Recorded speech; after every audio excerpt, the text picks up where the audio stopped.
Olá, boa tarde a todas e todos. Vamos dar início à discussão do livro Research Methods in Deliberative Democracy. Esse livro foi editado por 4 pessoas: Irvine, Hans Eisenbaum, Nicole Curato e Ricardo Fabrino Mendonça, que é o nosso colega, professor da UFMG. Eu gostaria de agradecer a todos que estão aqui nos assistindo e especialmente ao Ricardo Fabrino, que nos provocou para, enfim, termos esse debate. Esse debate sobre o livro, na verdade, dá início a uma série de debates virtuais que a ABCP vai promover, que são lançamentos de livros promovidos pela ABCP, né? Ou seja, livros dos nossos associados. Os nossos associados terão aqui esse espaço para a discussão dos seus próprios livros. Basta procurar a gente organiza. A ideia é que a ABCP organize esse evento, então gostaria de agradecer ao Ricardo Fabrino, que nos trouxe essa proposta e fez com que a gente iniciasse, então, essa discussão de livros no formato de lançamentos virtuais. Eu vou apresentar os nossos colegas. Esse debate vai ser em inglês, o livro foi publicado em inglês, temos coautores estrangeiros, então o debate será em inglês e vai ficar disponível no YouTube da ABCP, tá? Para todos que quiserem assistir no futuro. Então, a todos agradeço pela presença e participação, e eu vou abrir agora para os nossos convidados, já mudando aqui a chavinha, passando para o inglês e apresentando os nossos convidados, e depois eu passo a palavra a eles. Tudo bem? Okay, so hi everyone, with great pleasure, we'll start now the discussion about research methods in deliberative democracy, edited by Simone, Hans Eisenbaum, Nicole Curato, and Ricardo Fabrino Mendonça. I would like to thank you, the participants of this roundtable that accepted our invitation, the ABCP invitation, and our colleague Ricardo Fabrino, who is an ABCP member and who proposed this debate. I will introduce our 4 guests and then pass the floor to Ricardo to make his opening remarks. Ricardo then will give the floor to his colleagues and co-authors, okay? First of all, I would like to introduce Simone Chambers. She's a professor of political science at the University of California, Irvine. Hi, Simone.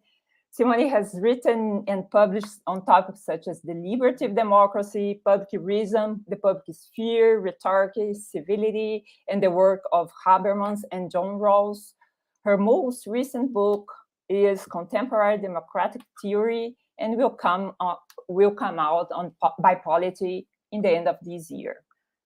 Rousiley Maia is professor of communication studies at the Federal University of Minas Gerais. Hi, Rousiley. Her work focuses on deliberative democracy, public sphere, media analysis, and social movements. Her most recent book and co-authored book is the Deliberative System and Interconnected Media in Times of Uncertainty, which was published by Palgrave this year. Hi, Rosie, thank you for being here. And Michael Neblo is professor of political science, philosophy, communication, and public policy. Hi, Michael. Thank you for accepting our invitation. Michael is the director of the Institute for Democratic Engagement and Accountability, IDEA. His research focuses on deliberative democracy and political psychology. One of his most recent works is the co-authored book, Politics with the People, Building a Directly Representative Democracy, which was published by Cambridge University Press. And finally, Ricardo Fabrino Mendonça is Associate Professor of Political Science at the Federal University of Minas Gerais. His work focuses on democratic theory, contentious politics, the political communication. His most recent co-authored book will be published by the Oxford University Press later this year and is titled Algorithmic Institutionalism, the Changing Rules of Social and Political Life. He's also one of the editors of the book around which this roundtable is organized. So many thanks for all of you, and especially for you, Ricardo. And the floor is yours. Ricardo, you have the word is with you. So thank you. I'll just start sharing my screen before I think properly. So first of all, I'd like to thank ABCP, and I'll do that in Portuguese. Muito obrigado, ABCP, pelo espaço. Obrigado, Vanessa, pela abertura para que a gente pudesse fazer essa sessão.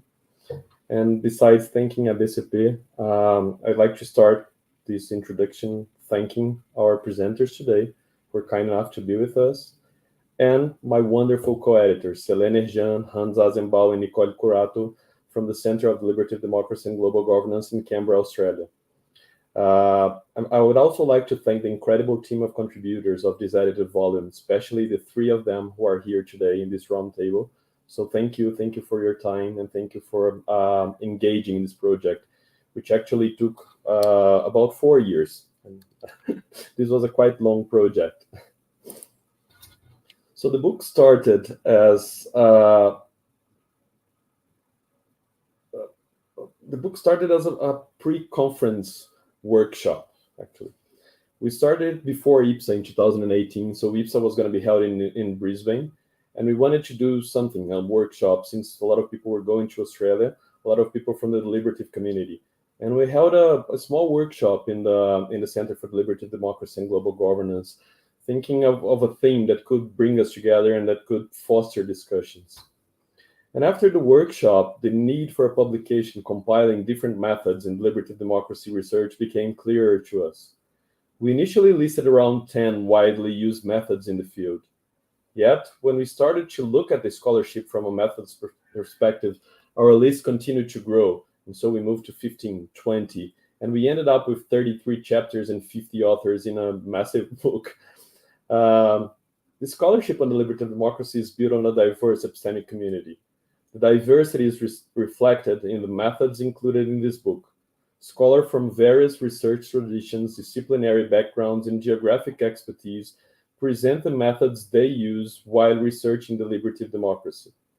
And we wanted an open access book to make it available for researchers across the world. So funding from CAPES, from CNPq, and from the Center of Deliberative Democracy and Global Governance in Australia made it possible to publish through Oxford as an open access book. In the book, each chapter tries to present one method, elaborates its application in deliberative democracy research, critically reflects on its established assumptions, and offers illustrative examples showing how the method is used or how it can be used in practice. We also engage critically with the methods, showing limits and potentials, possibilities in each of the chapters. We organize the different methods around ways of doing research. We argue that there are 4 fundamental questions that underpin research in deliberative democracy, and each question corresponds to a different approach and way of doing research. So the book has 4 parts, and each part is organized around one main way of doing research. The first one is theorizing deliberation. What are the normative underpinnings and implications of deliberative democracy, and how to conduct theoretical research in this field? The second part of the book is measuring deliberation. So what counts as good deliberation and what are its facets? The third one explores deliberation. How is deliberation experienced in real life? And how can we use deliberative democracy as lenses to analyze various phenomena? And the fourth part of the book is enacting deliberation. How can deliberation be brought to action through research? So each of these parts has several chapters. So part 1 has 4 main chapters, and I'm not going to go through each of these chapters, but just show an overview of the book, just as to give an idea of how it's organized. And so this first part has these 4 books, and it was a part which was particularly important to us because theorizing takes various forms, but there is often little guidance on how to theorize. People seem to assume that simply by reading theory, students are able to theorize. And we wanted to have the empirical, methodological discussions on how to theorize. We wanted to offer practical guidance on how different people do theory. So we have a chapter on methods of theorizing, and we'll be hearing from Simone Chambers about this today. Formal models, James Johnson. Grounded normative theory with Genevieve Fuji Johnson. And democratic theorizing with Hans Asenbaum. The second part has 12 chapters, is measuring deliberation. And there's many different approaches to how to measure and to study the deliberativeness of different practices. So we have 12 chapters, some with more consolidated methods, such as survey analysis or experiments. Some with methods that were actually invented by the deliberative community, such as the DQI or the Listening Quality Index by Molly Scudder. And here are some examples, and we'll be hearing today about deliberative field experiments by John Kingsatt and Michael Neblo, and Michael Neblo is with us here today. But we also have social network analysis, for instance, by Eduardo Silva, Antonio Ribeiro, and Silvio Higgins, also based in Brazil, who have discussed this topic. The third part has 11 chapters and focuses on how to explore deliberation, on how to use deliberative lenses to read different phenomena. And we have many different techniques, and so from ethnography to process tracing, dramaturgic analysis, narrative analysis, frame analysis, and these are just some examples. And Rousiley, Maia, and Tariq Choquer were responsible for writing a chapter on media analysis. Rousiley will present some other topics today, but she'll also be touching on some of the elements and points that she discusses in this chapter, focusing on media analysis. And finally, we have a fourth part focusing on enacting deliberation, which has 4 chapters: deliberative policy analysis, action research, community of inquiry, and the deliberative camp.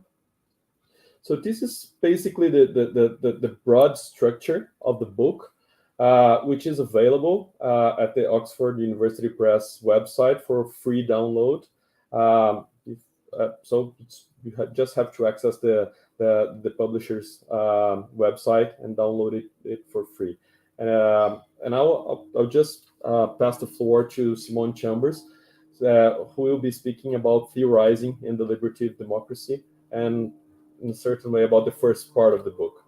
So thank you for the attention, and the floor is yours, Simone. Thank you.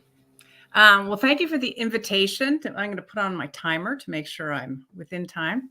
So thank you for the invitation to participate in this panel. I'm honored. I was also very honored to be asked or invited to participate in this book. It's a great book. And it really made me think about what does it mean to theorize. So I am a political theorist, or a normative theorist, in a political science department. I work on democratic theory, deliberative democracy, and the philosophers like Habermas and Kant. And one of the challenges of being a political theorist in a political science department is when graduate students come and ask you, like, how do you do theory? They see their political science positivist, more empirical colleagues being given, taking courses in research design and regression and research methods. And they often ask for some form of a methods course in theory. And it's really very challenging. And I have tried to design these courses, a number of them, and they really haven't always been that successful. So one way to design a methods course for theorists is to look at how famous theorists and philosophers actually constructed their theories. So you might look at Habermas's rational reconstruction. You might look at John Rawls's use of reflective equilibrium. You might look at Kant's use of transcendental arguments. And these courses really give really nice insight into the way these philosophers constructed their theory, but they really don't give students much help in how for them to do theory, that is, how for them to design their projects. So the other thing I've done is I've gone to the other extreme, and not extreme, but the other end of the spectrum, if you will. And I've taught courses which look at various types of techniques and methods in a more narrower sense. So then you look at textual interpretation, you look at ethnography, the use of archives, those kinds of things. But this approach also really didn't help the students think about, well, how do I do theory? What kind of questions should I be asking to start a project? So in my chapter on methods of theorizing, methods of normative theorizing, I try to develop a typology of theorizing that stands in between these two ideals. That is the notion of really these philosophical structures like reflective equilibrium, and on the other side, techniques. And so in the chapter, I begin by trying to talk about, first of all, what is normative democratic theory? And there, I just make a very kind of quite crude distinction between empirical political science, which tends to be interested in causation, in testing hypotheses, in measurement. Ultimately, the products of empirical political science are looking for their scientific verifiability. And I contrast this to normative theory, which is more evaluative. In democratic theory, the questions you would ask in normative theory are not only what is democracy, because of course empirical political science also asks that question, but you would unpack the concepts, that is normative democratic theory, as well as deliberative democratic theory, looks for concept clarification. So it doesn't just usually give a basic definition of democracy, it unpacks and clarifies all the components of democracy.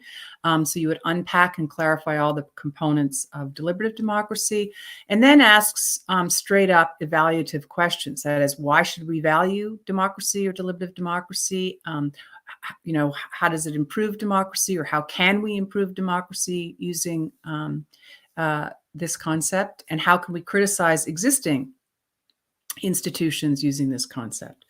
So with this idea of normative theory, then I asked the question very specific to deliberative democracy. So how do you go about constructing or thinking about or the kinds of theory that one does, starting with this normative position?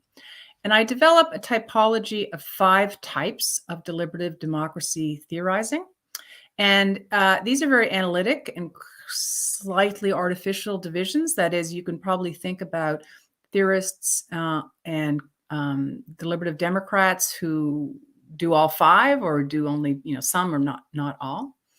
But I think these 5, I have found thinking about doing deliberative democracy theory using these 5 categories is helpful in sorting out the nature of the project that I'm engaging in.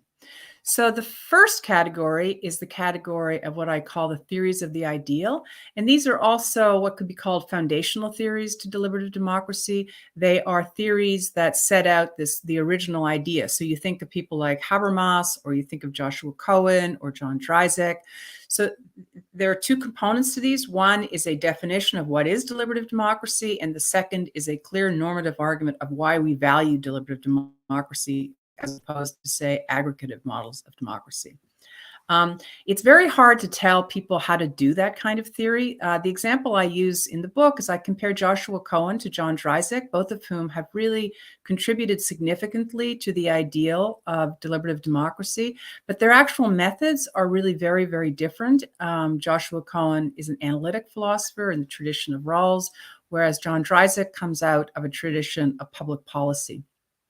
And also, because I really did have PhD students, not only PhD students, but certainly early on researchers in mind, it's very hard to tell people, go off and, discover a new theory of deliberative democracy. Or so most of the theory that we do actually works with already existing theories, like, works within the tradition of Habermas's understanding of deliberative democracy, or Rawls's, or Joshua Cohen's. And quite often when we take these, we expand them and change them and criticize them. But it's very rare, but not unheard of, that you would just come with a whole new paradigm. So we work within the framework of deliberative democracy, some kind of standard ideas or of the ideal. So then from there, I look at 2 ways in which theorists interact with the ideal. One of them I call critical reflective, and the other I call, now I'm going to even forget what I call, one of them is critical reflective, and the other is constructive reflective. So critical reflective is where we criticize and we reflect on the ideals of deliberative democracy. And the case I use here, which I think is a paradigmatic case of really the positive and constructive, actually, role of criticism is Iris Marion Young, who pointed out that early ideals of deliberative democracy appeared to have a rationalist bias. And so she pointed out that if you think through the participation in these venues, it would appear that there would be some internal and external exclusions. So emotions, passion, storytelling, and so on. So through this internal criticism, or what I call critical reflective types of theory, she was able to expand deliberative democracy theory. I think this is one of the most common, certainly when people begin as theorists, particularly in PhD programs, is you start doing critical reflective. You start with Habermas, or you start with some theory, and you criticize it, and you unpack it, and you analyze it, or you compare it. As I say, I think this is probably one of the most common ways that people start in the tradition of theorizing about deliberative democracy. The second I call constructive reflective, and it's, as you'll see, it's quite hard to make a really strong distinction between the critical and the constructive. But the idea here is, rather than internally criticizing the ideal, one takes the ideal and one applies it or expands it. So, for example, I work within the tradition of Jürgen Habermas. I don't actually criticize Habermas a lot. I don't say he's wrong here, he's wrong there. Instead, my framework has been to try to apply and extend his theory beyond his work. So Habermas tends to be quite abstract. I love to use case studies, empirical case studies. So I am constructing or applying his theory beyond. I think also Jim Bowman is a good example, but the really clearest example of taking the ideals of deliberative democracy and running with them, if you will, constructing something new, is in the systems approach, the systems turn in deliberative democracy, which I don't think is really a new ideal, but it is an extension of the ideal theory. And then I develop, or I articulate two other views of how to do theory. So in the critical reflective and the constructive reflective, these two things are really still working. The subject matter, if you will, is other theories and arguments. So you're criticizing Rawls or you're applying Habermas. But in the last two I develop, one turns towards the empirical world, and one uses theory in two different ways. The first is what I call, it's a applied reflective model, but it is taking theory and using it as a yardstick. So you take Habermas, or you take Rawls, or you take Dreisek, and you look at the real world. You look at political institutions, you look at democratic regimes, and you try to apply the normative concepts as a yardstick in evaluating and criticizing the real world. And by critical here, you don't only have to say, oh, look, we're not living up to the ideal. Critical really means kind of analytically critical, because you can also use the yardstick to say, look, here's a place where actually it appears as if we're succeeding in deliberating, and here's a place where we are failing, or here's an institution that seems to be doing much better than another institution. So in this way of theorizing, one takes the theory, and as I say, uses it as a yardstick to evaluate something that's happening in the empirical world.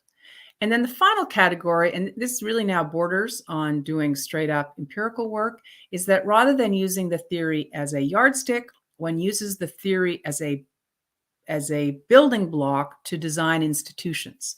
That is, to start thinking about really, ways in which we can operationalize deliberative democracy on the ground. And the three examples I use here are Jim Fishkin's deliberative polls, the work of John Gastill in Citizens Initiative, that is using deliberative citizen or citizens, not citizen assemblies, but small deliberative groups in connection to referendums, and then the design, and now expanding design, of the use of citizen assemblies in Ireland, and the work of David Farrell. So So the five categories go from the most abstract and ideal to the most concrete, if you will. And the hope is that in setting these out, that I might have been somewhat helpful, particularly for graduate students or early researchers who are theorists, who come from a theory tradition, that is normative theory rather than empirical political science, and want to think about how to ask those first questions, that is, how to do deliberative democratic theory. Thank you.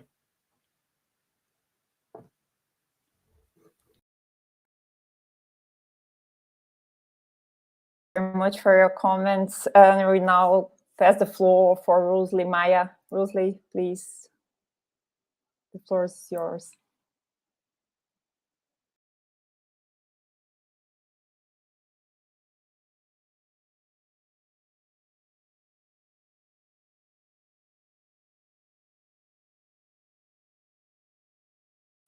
Rousiley, we cannot hear you. Your mic is off. Okay, now.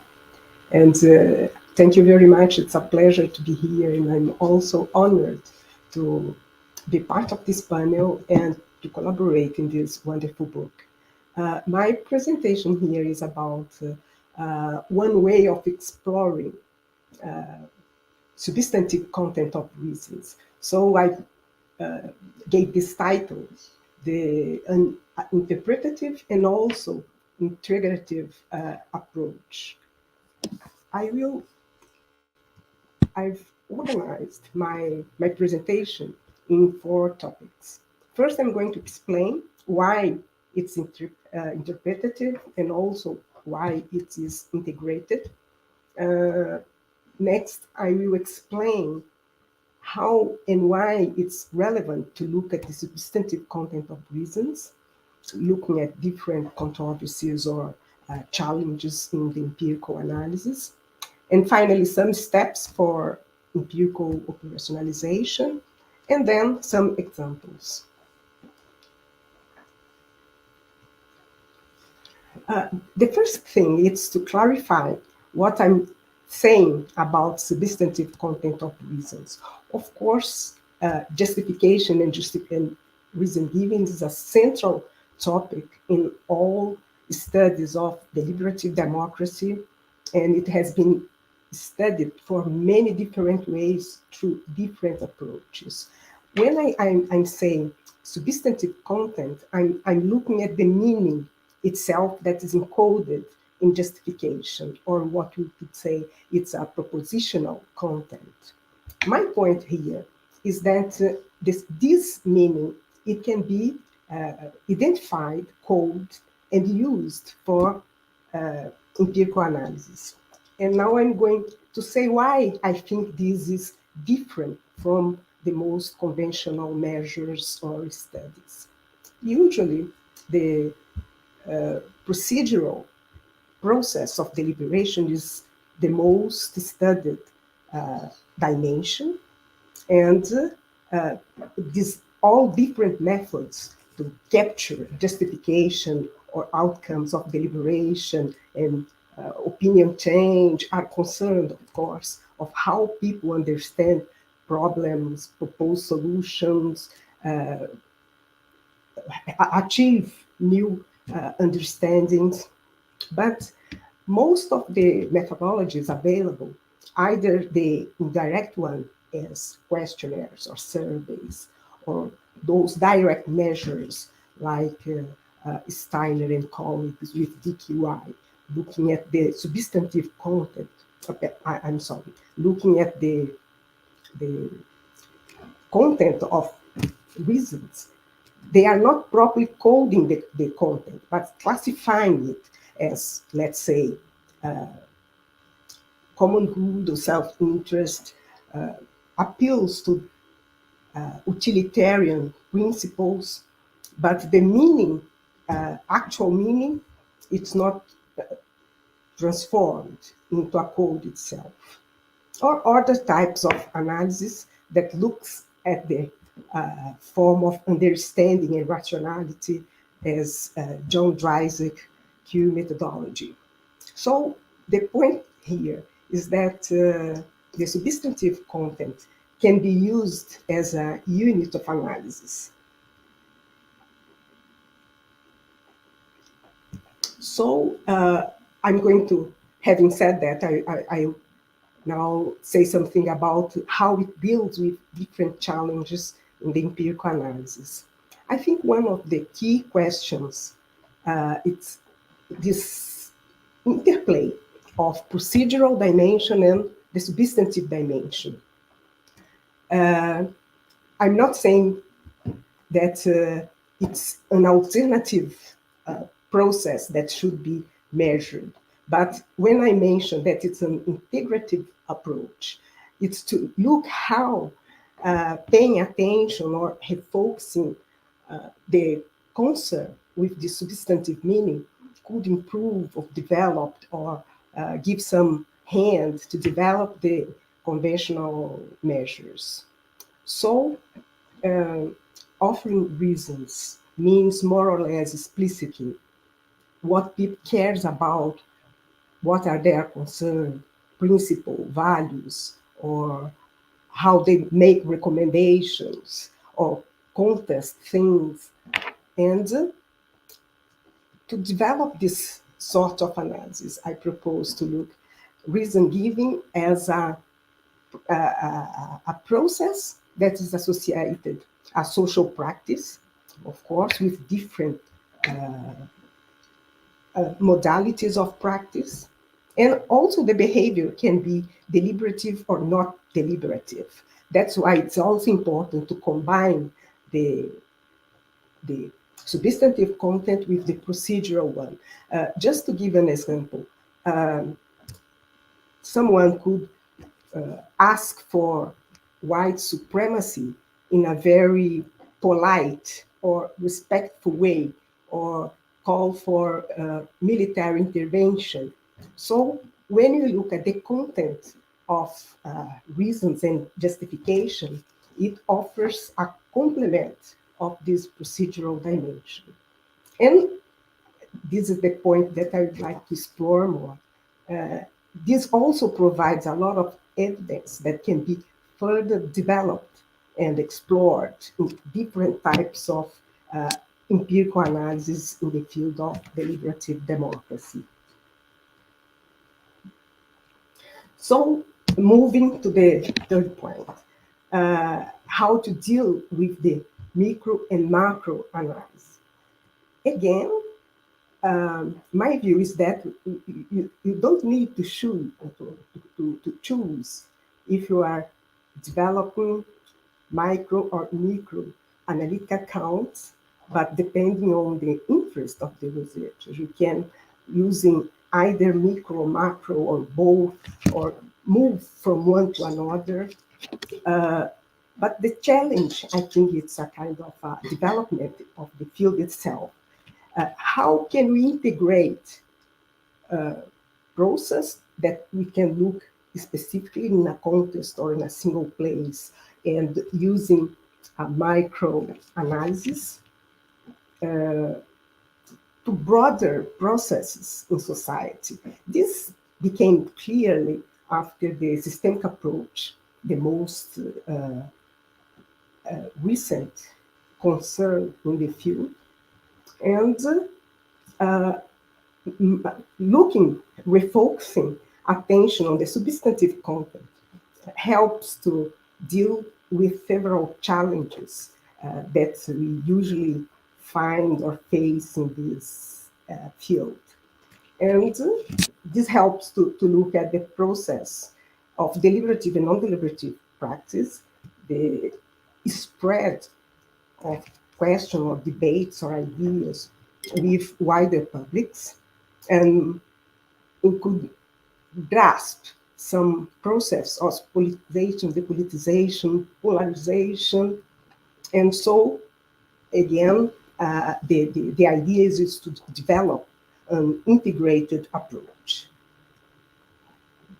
Now I will move on to some steps of how this empirical analysis can be developed. I think the first step is to look at the substantive content as a possibility to make some standardized measure. The conventional definition of justification why something should or should not be done can be expressed in so many different styles, linguistic expressions, logical construction. So the difference of syntax and semantic would support this view, but the propositional content, it remains. So this is a very conventional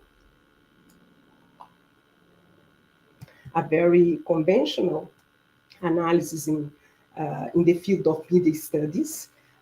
It's understandable because scholars usually are concerned to look at broader processes of public debates. So trying to look at the content was important, and there is a different generations of studies looking at this content of arguments, for example. So the second step to approximate this type of analysis with proper deliberative concerns is to see reason giving as a practice. And we all know that reason giving can take place in everyday life, in social movements, social media, parliaments, and so on. This notion to look at the substantive content offers a kind of linkage. So we could look at a chain or different categories, interrelated categories of speakers, interrelated places with different situations that are experienced by the participants with the proper context. And we all know that the situation and the context shape behaviors, expectations, and so on. So when we try to look at this whole picture and how the substantive content of reasons is mobilized in different situations, actors, places, and so on, we could start having a ground to make these connections and disconnections with these different practices of reason giving. I think to move another step is to advance this analysis, it's to take into consideration a basic element in the Habermasian theory of communicative action or discourse ethic, is that reasons that one accepts generates bounds. And when we look with this propositional content that is repeated or overlaps in different actor situations, we start making sense how people accepting or rejecting claims generate alignments or divisions throughout systems or institutions, actions, actors. And this is something beyond the individual competence or individual process of giving reasons. Then we start moving on to a more collective processes. And in this aspect, the other idea, I think it's quite productive to discuss deliberation in a more holistic way, is to pay attention to this space of reasons. Conceptually, this space, we could locate ourselves in this space of reasons, the type of reasons that we accept, that we context, what we fear, what we trust.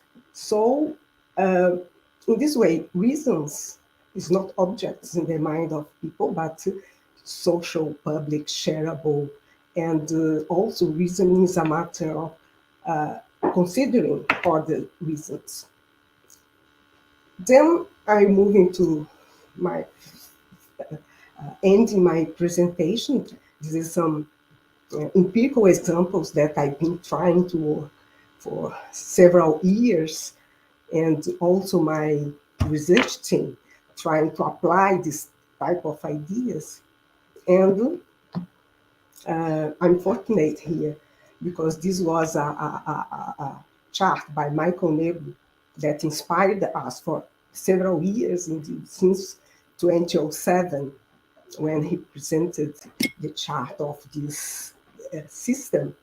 We start connecting this, or adapting this idea to look at different places, different controversies, specific controversies, and how different actors mobilize different arguments, perspectives, or moving more recently, also emotional concerns. Then look at the substantive content of reasons, enable us to look within a very fine ground of reason giving in a specific situation. But perhaps the more interesting is that we could see transcending time and space, because we start finding overlap networks of the same reasons, or in the matrix of judgment. And so we could analyze more broader process as a cooperative interactions or conflictive interactions. And to summarize, I think that looking at the substantive content of reasons, in addition to other measures, helps to complement conventional measures, help us to map or to track repertoire of reasons, pool of reasons. In a way, it's enable us in the interpretative side to unpack the dynamic of political judgment as a collective process, and jumped or have support of different layers of analysis. It can be pragmatic explanation, epistemic explanation, historical, cultural, because meaning is, of course, part of society, develops throughout time, society, and it's a dynamic process. In this way, to finish my presentation, these are some challenges that meaning it's always evolving. It's very difficult to track this dynamic as interactive process. And so researchers are always external observers. They can only reconstruct or track meaning provided by other participants themselves. They could try to make sense of these connections of judgment across related settings, and somehow also use this content to better understand the threats or the reformity or the disruptions in democracies. So this looking at the substantive content of analysis, of substantive content of reasons as unit of analysis, enable us to make different types of aggregation, to interpret agreements, disagreements in micro and micro levels, and also to start from very beginning, making sense of normative principles to define the goals to be promoted or to be achieved in electoral democracies, and also a yardstick to start opposing violation of inclusion, denial of reciprocity, intolerance, or threats to publicity, sincerity, transparency. Then it's the what I have to say. Thank you. Okay. Thank you very much for your comments. I'll now pass the floor to Michael Neblo. Michael, thank you again for being here.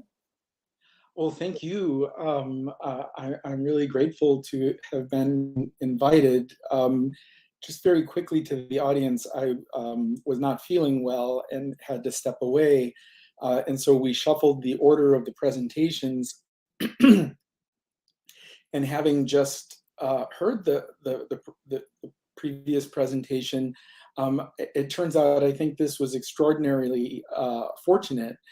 And by the end of my comments, I think you'll see the connections. I am very interested and think the most important question open in the deliberation literature is the question of substantive rationality. And in pursuing work on that myself, and am very clear that I urgently need to get better connected to my colleague, and begin integrating our approaches. But before I get to that, I've been asked to talk about measurement, which is one of the sections of the book. And as an introduction to that, I hope it's okay if I pause and just talk a little bit about why people should care about issues of measurement if they're not empirical, quantitative social scientists. Because many people in the audience, in the larger deliberative research community, either do their work pretty focused in normative theory or are squarely in the interpretivist or critical emancipatory camp. And might think, measurement's really not that important to what I do, maybe even antithetical to the critical emancipatory project for some of the reasons that Rousiley just mentioned, that substantive content of reasons is always provided from the participant perspective, and causal analysis seems to be intrinsically from the third person perspective. And I want to offer two reasons why normative theorists and people in the interpretive and critical emancipatory traditions should care about and engage with people emerging more from the quantitative social science tradition and measurement theory. The first one is that measurement isn't primarily, or certainly not only, about quantification. It's really underlying the issues of quantification are the concepts of reliability and validity. And qualitative research wrestles with reliability and validity just as much as quantitative research, especially validity. Reliability, though, we would want to make sure that people doing the interpretive work, that it's not fully idiosyncratic, that a similarly situated researcher would come to broadly similar conclusions, perhaps not the same. Standpoint theory and relational theories would lead us to believe that there might be a proliferation, and that could be a good thing. But we'd want a certain amount of convergence over various kinds of interpretive issues, and that's the issue of reliability. And then we have issues of internal and external validity. Internal validity being the concept that's being deployed here is actually what we're observing or talking about or engaging in if we're in a participant perspective in an authentic way. And external validity is that the context that we're observing or engaging in it in is somehow relevant to other contexts where we'd want to apply it, and presumably that would primarily be in real political situations. So that's the first reason why I think measurement is important, even if you don't do quantitative social science, is that reliability, internal validity, and external validity pervade any sort of engagement. And the second one is perhaps a bit more controversial, but it's a claim that I stand by, and that is that causal research is not only consistent with critical emancipatory goals, but is actually essential for it. If we go back to Marx, he spent large swaths of capital doing what would be very recognizable today as empirical political economy, numerical political economy. He was counting bushels of grain and engaging in causal analysis. And one might say, well, I mean, first of all, that's taking the subject out of the subjective position. And second of all, you know, the covering law model generalizations take agency away from people and is inconsistent with critical and emancipatory goals. And I think that that's just false. To give you an example, I'm the child of an alcoholic, and analytical causal research has determined that children of alcoholics are at higher risk of becoming alcoholics themselves. However, and have analyzed the mechanisms by which that transmission happens. But that knowledge is crucial to defeating the causal regularity. It doesn't have to be a covering law model in the way that natural science is. It could be X causes Y under condition set Z. And the goal is to change condition set Z so that X no longer causes Y. And in my own life, I've taken steps to avoid that transmission process, to not have alcohol problems myself. And so that's just it, and I take that as being emancipatory for my life. And I think that this is similar in the context of all critical emancipatory projects. That understanding the processes that are operating behind consciousness and bringing them forward to consciousness is typically a necessary condition for defeating those very processes to achieve emancipation. So to my mind, that's the second reason why people in the interpretive tradition and the critical emancipatory tradition need to engage with measurement and shouldn't think of quantitative social science as rivalrous or somehow incompatible with the larger project. I, came out of, or think of myself as emerging like Simone from the Habermasian tradition. Sometimes my more theoretically or philosophically oriented colleagues find that curious, given the amount of work I do in quantitative social science. But that's the summary of the reasons. And so the chapter that I wrote with my grad student, John Kingzett, for this book was on field experiments. And the reason I'm particularly interested in field experiments is they are a very good way of combining internal and external validity. They're experimental so that we have a much better chance of establishing causality. But they're field experiments, meaning they're done in the context of real politics. And we've shown in other work that hypothetical experiments oftentimes don't generalize. The results and patterns don't generalize when real stakes are in the mix, when people are actually genuinely embedded in real consequential political situations.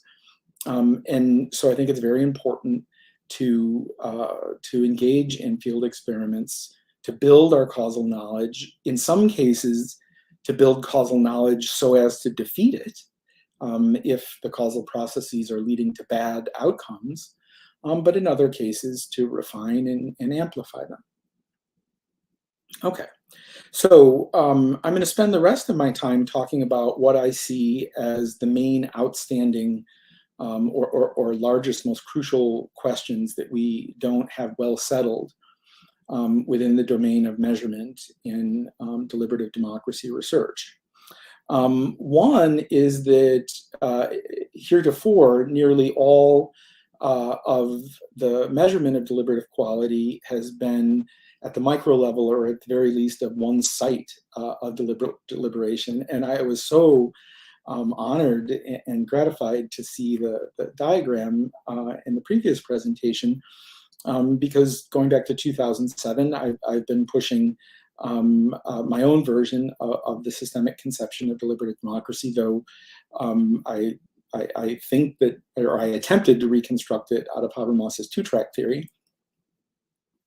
So I don't claim it as particularly original in that sense. And under those circumstances, deliberative quality is really properly understood at the level of the deliberative system, that individual citizens or groups of citizens can have the highest quality deliberations in the public sphere, but if those don't serve their critical and guiding function in channeling influence into the strong public sphere, into state action, then it's largely for naught. That we can't regard ourselves as both the authors and addressees of the laws that are binding us, and we can't hear the echo of our own voices in the speaking, the enunciation of the laws that we have to live under. But I would note that the volume contains a wonderful chapter by Danica Floyce on measuring macro-level systemic deliberation and the connections between them, and she offers a myriad of really interesting ideas. I think they need to be further developed and coordinated, but it's a terrific start, and I recommend that chapter to you warmly, and think that this is one of the most important outstanding questions in the deliberative literature. I would also note that the previous presentation, like I said, I was very honored and delighted that we have to think about the transfer points, what Habermas calls circulation of communicative power in society, and making sure that it's flowing in directions that are consistent with the normative theory, and when it's not, trying to understand why not, and trying to understand interventions in our institutions and practices such that we can make it work in a way that is more congruent with the normative theory, which serves those goals of freedom and good governance. For freedom understood as being able to, in a warranted way, consider ourselves both the authors and the addressees of the laws that bind us. A second and closely related issue is also something that I didn't realize Danica had independently identified, and that is the almost certain non-additivity, and this is a technical term for measurement theory, but the non-additivity of the constituent parts of deliberative quality. Non-additivity simply means that we can't just list out the important qualities that we want in deliberation and add them up and say that that's good deliberation. And to see why this is the case, consider the following example. I think most people would say, all else equal, large, high rates and broadly equal rates across demographic groups of turnout in elections is prima facie a good thing in a democracy, right? But how about if that 99% turnout rate is to ratify a single party or Vladimir Putin's rule in what I would regard as sham democratic sort of exercise? Well, under those circumstances, the high turnout rate is actually indications of tyranny and compliance with tyrannical rule. And so the significance of that high rate of turnout actually reverses when other conditions are sufficiently bad. And that's this notion of interactivity that Floyce talks about a little bit, and I'm trying to develop in some of my work as well. But that leads to very complicated questions that are going to require a lot of collaboration with normative theorists to really think about the properties and dynamics, but also careful empirical research to see how the desiderata of deliberation play out under various measures. A second or third big issue is a technical one I won't spend a lot of time on, but is really important, and that's what I call endogenous dosing. So typically when we study the dose of a treatment, right? If people sit around and talk about the World Cup in deliberations, there's no reason to think, there's no warrant for thinking that's going to improve the quality of their individual statements of judgment afterwards.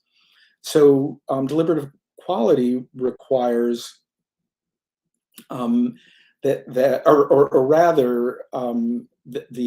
mechanism that's specified in the normative theory requires deliberative quality for the treatment that is participating in deliberation to lead to the good outcomes. Well, typically, let's say in a drug trial, what we do is we give people pills, but we blind them to the dose or whether they're getting the treatment. Well, that's impossible in deliberation. And moreover, the participants, in a sense, are choosing and actively participating in the dose that they're giving each other and themselves. It would be akin to running a drug trial where you send the patients into a bathroom and have them go into a drug cabinet and pick the dose that they want. Well, this confounds our ability to make causal inferences from that in very complicated ways. But it's also a point of opportunity because it creates agency on the part of the deliberants. So it has a normative upside, but it also creates very difficult scientific and inferential challenges. And then I'll close with two other measurement issues. One is now cycling back to Rousiley's presentation, which is, I think, that we need a theory of substantive rationality. That so far we've been pure proceduralists about this, and we need to know what a good argument is and what the force of the better argument looks like in beyond and purely formal terms. And just to give you an example, there's a famous case from the United States where senators from Alaska got up and advocated for millions and millions of dollars to be allocated to build a bridge from the mainland to an island in Alaska that had 7 inhabitants. It was going to be like $30 million or something along those lines.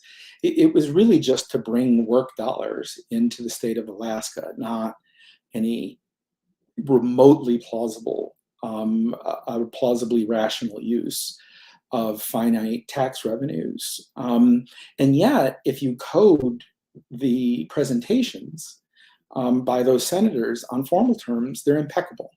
On discourse quality, they come out looking very, very good. And yet everybody knows they were substantively sham arguments.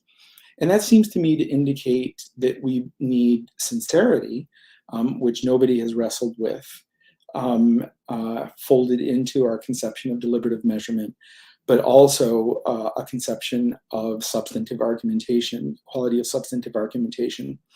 And I think Rousiley has made a really interesting start on it from what I can tell here, but it's an extremely difficult problem because what we need is a theory of what counts as a good argument or the force of the better argument or a good reason that's both normatively compelling and scientifically tractable. And that's difficult to come by.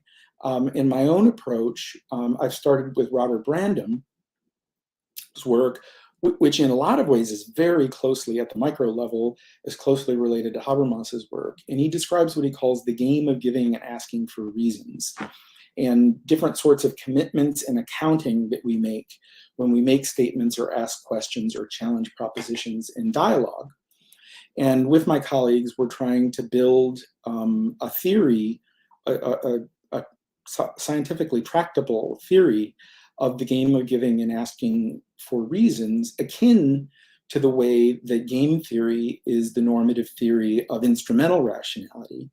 The idea here is that this formalization of the game of giving and asking for reasons would serve as a substantive theory of substantive rationality that would be social scientifically serviceable. And I can talk more about in the Q&A or interacting with my colleagues on the panel, but I will stop there and thank the organizers. I look forward to the discussion and questions. Thank you, Michael. Thank you very much. I'm very grateful to all participants of this panel for such a thought-provoking and interesting debate. And I'm sure that I and also the audience learned a lot and were interested in reading the book and learning more about research methods in deliberative democracy.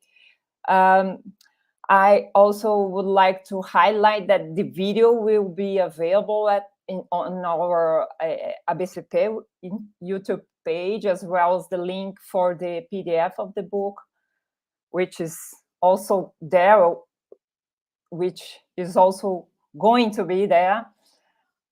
We don't have any questions by the audience, so I'll ask you if you all want to make some final comments.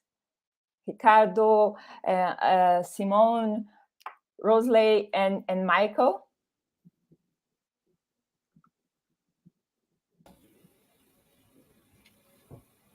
Ricardo, please.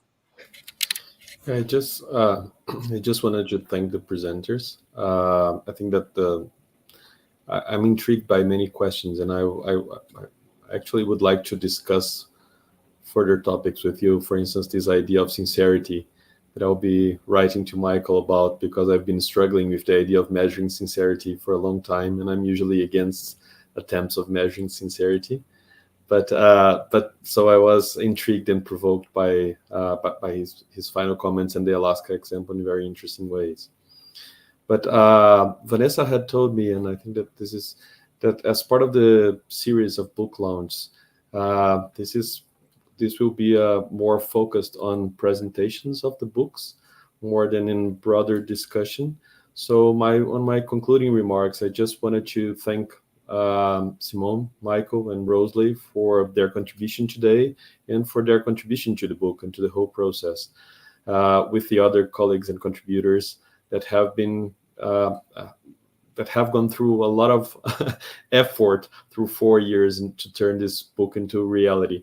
And I would like to thank again the co-editors Selene, Erjan, Nicole Curato, and Hans Azenbaum for their work, and to invite people to download the book and to get to know the chapters and to get to know the techniques discussed there, and to stimulate actual research and methodological interests independently of the type of research you're doing. If you're theorizing, if you're measuring, if you're exploring, if you're enacting forms of deliberative democracy, I think that the field requires actual development of techniques and discussion of methods. So this was, I just wanted to thank all of you here today. Thank you, Ricardo. Simone, please.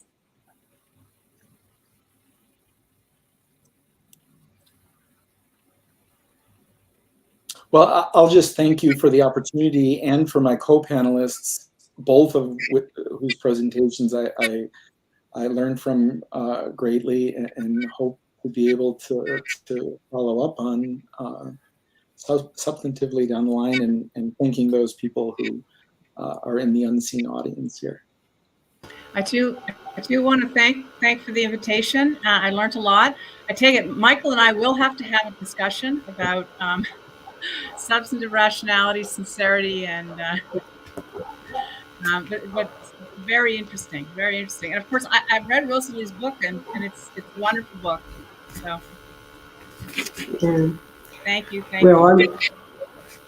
Well, I also thank you all. It was fortunate to participate in this panel, and methodology for me is one of the hardest things. So I think it's always super interesting to look at methodology from different perspectives, as Simone Chambers was commenting, to build theories or field experiments. I'm also struggling with field experiments for teaching and measuring learning deliberation. So I also would like to have more, extend our collaboration. Thank you, Rousiley. Now I'm going to turn to Portuguese just to say thank you for the audience too. gostaria de agradecer a todas e todos que nos acompanharam até aqui, reforçar que o vídeo ficará disponível na página do YouTube da ABCP, assim como o link para o download do PDF do livro.